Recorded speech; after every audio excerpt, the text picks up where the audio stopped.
Danny Acosta here for thewellverse.com with UFC heavyweight Todd Duffee. Todd, thanks for taking the time today. Sounds weird, but it sounds awesome.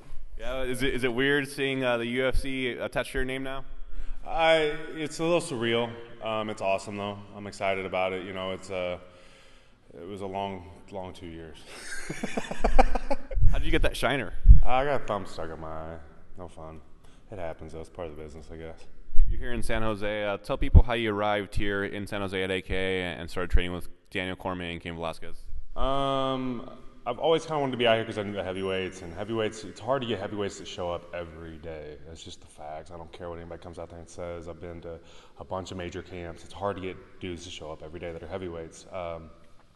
There's some of the rare exceptions along with myself. And I ended up out here. My brother does traveling and occupational therapy.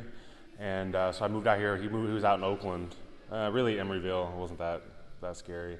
So I was driving like an hour and a half one way each so like 3 hours a day, and then he moved to Salinas for me because his job. So I was doing that again, and then he had to leave the state.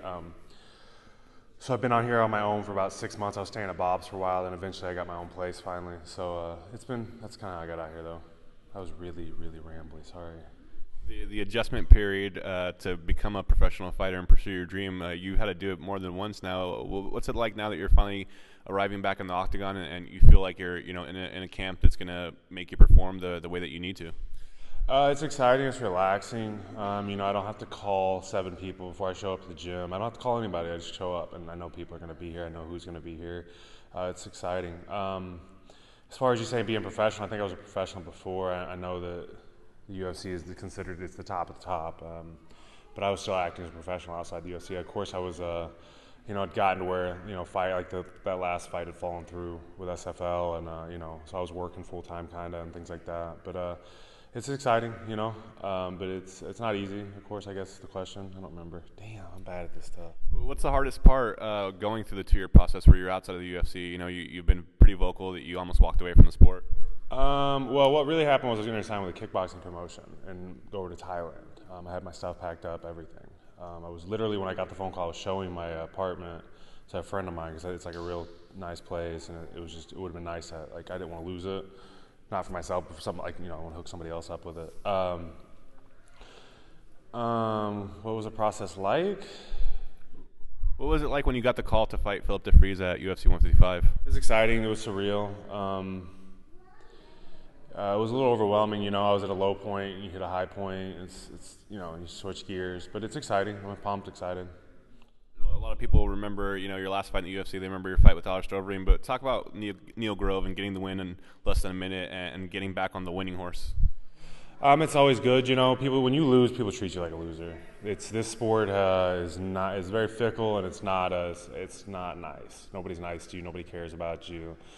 They treat you accordingly, and when you win, they treat you like a winner. And you just have to kind of get used to that, and take people for what they are, who they are, and kind of move forward. But it was nice. Don't get me wrong. I was excited to do it. I would have liked to have got more fights in the meantime. It's just it's not easy out there. As everybody knows, it's not easy for heavyweights to get fights outside the UFC. UFC is the place to do it. They keep you fighting consistently. Their shows happen. Things like that. You have a pretty good attitude about this. You're not jaded by the process. How have you kept that positive mindset? I was jaded by the process when I first went in the UFC a little bit. I had been beaten down. I signed with the UFC, I think I was like 5-0, and ideally I wanted to be 10, 11-0, but I could not get fights. It was just like one after another, fall through, and my manager was like, well, we got to go. I was like, okay, believe me, it wasn't something I wanted to turn down. It was just we hadn't really been approached yet. It all happened at the same time, but I'm rambling like a fool. That's why I need to eat.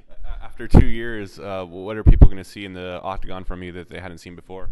I'm a little more grown up. I know how to present myself a little better. I think you kind of live, you don't see what people see of you. You live inward out, I guess is the word, the way to describe it. Now I kind of see how people perceive me. I didn't realize how intimidating I was to people and and the perception that they had of me, I didn't think it mattered because I knew who I was. So I've learned a little better how to portray myself and to let them know who I really am, as opposed to let them make their own assumptions. That's a big difference, I think. My talent level's been there. It's just, now I'm a little more mature, a little more relaxed. I can go out and show my skill set, You alluded to maybe it being too soon the first time around. What about this time around makes it the right time for you? I don't know that it was too soon. It was just a matter of you want to build yourself before you get in, because it's going to help propel you, things like that. I was ready as far as like my skill set, but maybe my maturity level wasn't. I could say that I needed to grow up in the fact that I needed to get a little more confident. I needed to have a little more life experiences and things like that, and I think that helped me a lot. What about working with two of the best heavyweights in the world on a regular basis, Cain Velasquez and Daniel Cormier? What do you learn from that process?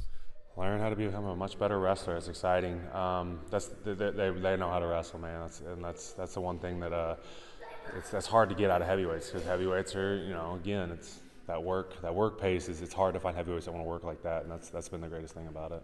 For sure. What about your personal maturity? What about that development? I've got to learn some things from Cain and some DC, both. DC, he helped me with perspective. He said it one time, talking about himself, and I kind of looked and I was like, oh yeah, you got to keep perspective on things. And then Cain, kind of watching how he conducts himself, those kind of things you learn. You're around people, good positive people. You're going to pick up good positive things from them. UFC 155. What can people expect from Todd Duffee? A win. That's all I'm coming to win. Period.